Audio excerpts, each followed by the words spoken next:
কিছু মানুষ আছে দেখবেন, দুধ দেবেন খাবে না, ওরে গরুর গোশত দেবেন খাবে না, চিংড়ি মাছ রান্না করে দেবেন খাবে না, বেগুন সুন্দর করে ভাজা করে দেবেন খাবে না। ও কেন খায় না জানেন? কারণ ওর ভেতরে যা আছে খেলে একেবারে ও মরে ছাড়া, মানে মরে যাওয়া ছাড়া আর বুদ্ধি থাকবে না। এটা আমার পাশে ড্রাইভার বসে আছে, ওরে যদি মেরেও ফেলেন তারপরও তো এক গ্লাস দুধ খাওয়াতে পারবেন না, কারণ ওর যা পেটের অবস্থা ও দুধ খেলেই মারা যাবে। বলবেন কি দুধের দোষ না ওর পেটের দোষ? বলেন তো। যে লোকগুলি গরুর গোশত খেতে চায় না, চিংড়ি মাছ খেতে চায় না, দোষ কি গরুর গোশের না চিংড়ি মাছের?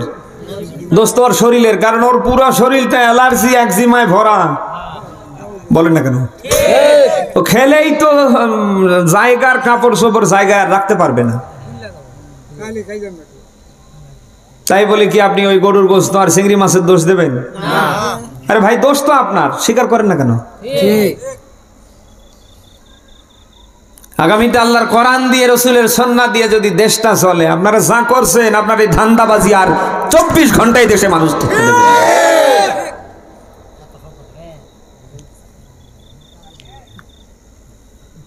দোষ কি কোরআন শরীফের? দোষ ওদের না? কারণ 2024 সালের 5 আগস্টের পর থেকে আজ ফেব্রুয়ারি 26 তারিখ পর্যন্ত এদেশে কারা কি করছে দেশের মানুষ দেখছে না? ওরা দেখেছে। ভাবে যদি কোরআনের সমাজ রাষ্ট্র আগামীতে কায়েম হয়, আমাদের কারোর পিঠের চামড়া থাকবে না। একজন পাগলা কুত্তার মতো হয়ে গেছে।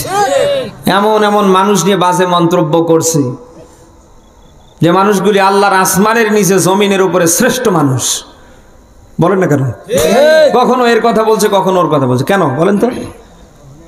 দেশের যে পরিবেশ, আপনি যদি এই পরিবেশকে থামাতে চান, কোরআনের সুশাসন প্রতিষ্ঠার বিকল্প আছে? দেখেন, ডেভিল হান্ট যৌথ বাহিনীর অভিযান চলছে। এমনকি স্বরাষ্ট্রমন্ত্রী নিজেই প্রজ্ঞাপন জারি করে দিয়ে বলেছেন, চাঁদাবাজ ছিনতাইকারীদের যেখানে পাবে সেখানে অফেনে গুলি করবে। এরপরও দেখেন তো দেশে চাঁদাবাজি কমছে, ধর্ষণ কমছে, মহামারীর মতো বেড়ে যাচ্ছে। মানুষের তৈরি করা আইন দিয়ে, মতবাদ দিয়ে আপনি চাঁদাবাজি বন্ধ করতে পারবেন না, দখলদারি ঠেকাতে পারবেন না, ধর্ষণ আপনি বন্ধ করতে পারবেন না, চুরি ডাকাতি ছিনতাই রাহাজানি খুন খারাপি আপনি বন্ধ করতে পারবেন না।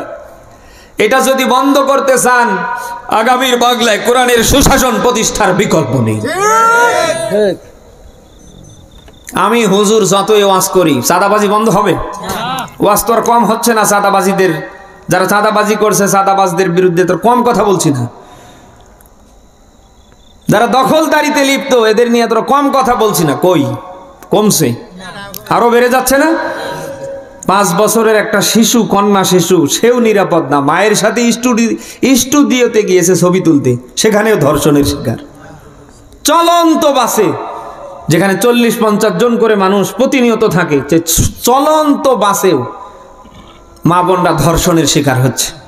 আমি হুজুরের ওয়াজ নসিহত দিয়ে, চাঁদাবাজি বন্ধ হবে না, দখলদারি বন্ধ হবে না, ধর্ষণ বন্ধ হবে না।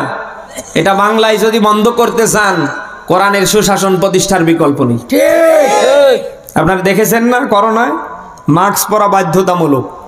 মাস্ক না পরলে জরিমানা 300 টাকা, 3 দিন জেল। আমরা দেখেছি একেবারে ছোট থেকে নিয়ে শুরু করে বুড়ারা পর্যন্ত মাস্ক পরতে বাধ্য হয়েছে। রাষ্ট্র যদি কালকে আইন করে, যারা চাঁদাবাজির সাথে, দখলদারির সাথে জড়িত, চুরি ডাকাতি ছিনতাই রাহাজানির সাথে জড়িত, তাদের ধরতে পারলেই কোনো কথা নেই, বা জাতীয় মসজিদ বাইতুল মোকাররমের সামনে ওদের হাত ধরো আর কেটে দাও। এদেশে কোনো চাঁদাবাজ খুঁজে পাওয়া যাবে? যারা দখলদারি নিয়ে ব্যস্ত, কাউকে খুঁজে পাওয়া যাবে? চুরি ডাকাতি ছিনতাই রাহাজানিতে যারা লিপ্ত, কাউকে খুঁজে পাওয়া যাবে? রাষ্ট্র যদি আগামীকাল ঠিক ওইভাবে আইন পাশ করে, যারা ধর্ষণ করতে ধরা পড়বে, প্রত্যেকটা ধর্ষককে যদি অবিবাহিত হয় তাহলে 100 করে বেত্রাঘাত করো, আর যদি বিবাহিত হয় তাহলে কোমর পর্যন্ত মাটির নিচে পুঁতে ইট পাটকেল মারো, ততক্ষণ ওই শয়তানরা মরেনি যতক্ষণ। রাষ্ট্র যদি কালকে আইন পাশ করে, এই যে 5 বছরের কন্যা সন্তান মায়ের সাথে স্টুডিওতে গিয়েও বাঁচতে পারছে না ধর্ষণ থেকে, প্রতিনিয়ত ধর্ষণ আসছে, ধর্ষণ বেড়ে যাওয়া তো দূরের কথা, এদেশের যুবকদের রাতের নাইট পাস পর্যন্ত বন্ধ হবে। সত্যি সত্যি যারা দেশ প্রেমিক, যারা এ দেশকে ভালোবাসে, তারা দেশের পক্ষে যা হয় তা মেনে নেবে। বলেন না কেন? যা শুরু হয়েছে এই দেশে, আপনি যদি এটা বন্ধ করতে চান, সত্যি সত্যি মানুষের তৈরি করা আইন দিয়ে, বানানো সংবিধান দিয়ে বন্ধ করতে পারবেন না। এটা বন্ধ করতে গেলে কোরআনের সুশাসন আগামীতে প্রতিষ্ঠার বিকল্প নেই, যেটি বিশ্বনবী মুহাম্মদ রাসূলুল্লাহ নিজে করে দেখিয়েছেন। নবীজি 10 বছর কোরআন দিয়ে দেশ চালিয়েছেন, তামাম পৃথিবীবাসীকে নবীজি দেখিয়েছেন সাদাবাজি বন্ধ করতে, দখলদারি ঠেকাতে, চুরি ডাকাতি ছিনতাই রাহাজানি খুন খারাপি জানা ব্যভিচার বন্ধ করতে কোরআনের সুশাসন প্রতিষ্ঠার বিকল্প নেই। বিশ্বনবী নিজে করে তামাম পৃথিবীবাসীকে দেখিয়েছেন। বলেন না কেন? আরবের অবস্থা ছিল জ্বর যার, মূল্য ছিল তার, কোন আইন বলতে কিছু ছিল না। বলেন, বিশ্বনবী মুহাম্মদ রাসূলুল্লাহর মতো মানুষ অন্যায় বন্ধ করতে সক্ষম হয়েছে কোরআনের সুশাসন প্রতিষ্ঠার মধ্য দিয়ে। আজ এই দেশে যা শুরু হয়েছে, আপনি যদি বন্ধ করতে চান, কোরআনের সুশাসন প্রতিষ্ঠার বিকল্প নেই। এই জন্য আমাদের সিদ্ধান্ত নিতে হবে, আগামীর এই বাংলায় কোরআনের সুশাসন কারা প্রতিষ্ঠিত করতে পারে, তারা যেন আগামীর বাংলার চেয়ারে বসতে পারে। বলেন না কেন?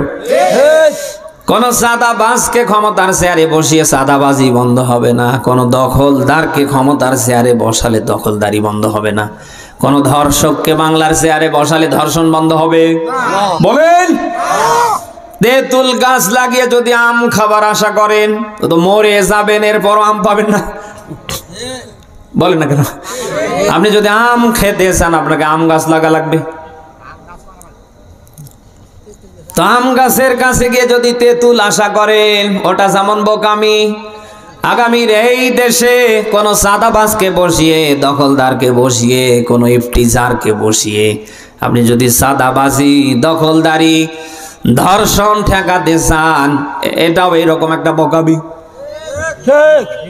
1.5 দশক যেহেতু আমরা ভোট দিতে পারিনি, জালিমরা আমাদের ভোটাধিকার হরণ করে নিয়েছিলেন, এখন যেহেতু আল্লাহ পরিবেশ আমাদের জন্য ফিরে দিয়েছে, আর বিলম্ব না, আমাদের ভোট আমরা দেব, যাকে খুশি তাকে না, যে পাওয়ার হকদার যোগ্য তাকে দেব। আপনি সূরা নিসার 58 নম্বর আয়াতে পাবেন, ইন্নাল্লাহা ইয়া'মুরুকুম আন তুআদ্দুল আমানাতি ইলা আহলিহা। বলেন আল্লাহু আকবার। আয়াতের দিকে খেয়াল করেন, আল্লাহ পাক বলেন, আমি তোমাদের আদেশ দিয়েছি তোমরা তোমাদের আমানত নামক ভোট তাদেরকেই দেবে যারা পাওয়ার হকদার, যোগ্য। এ কথা বানালাম না, এই কোরআন শরীফে আছে তো।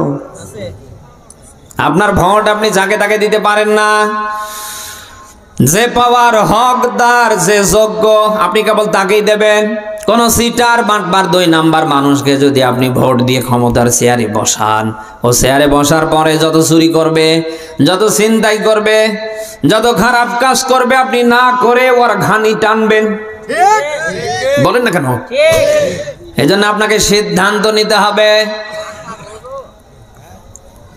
ভোট আসার সময় আপনি যাকে তাকে ভোট দিতে পারেন না, আপনি ভোট দিতে পারেন কেবল ওই মানুষটাকে, যে মানুষটা আগামীর বাংলার চেয়ারে বসলে সাদাবাজি বন্ধ করতে পারবে, দখলদারি ঠেকাতে পারবে, ধর্ষণ বন্ধ করতে পারবে, মানুষের মাঝে ন্যায্য অধিকার প্রতিষ্ঠা করতে পারবে।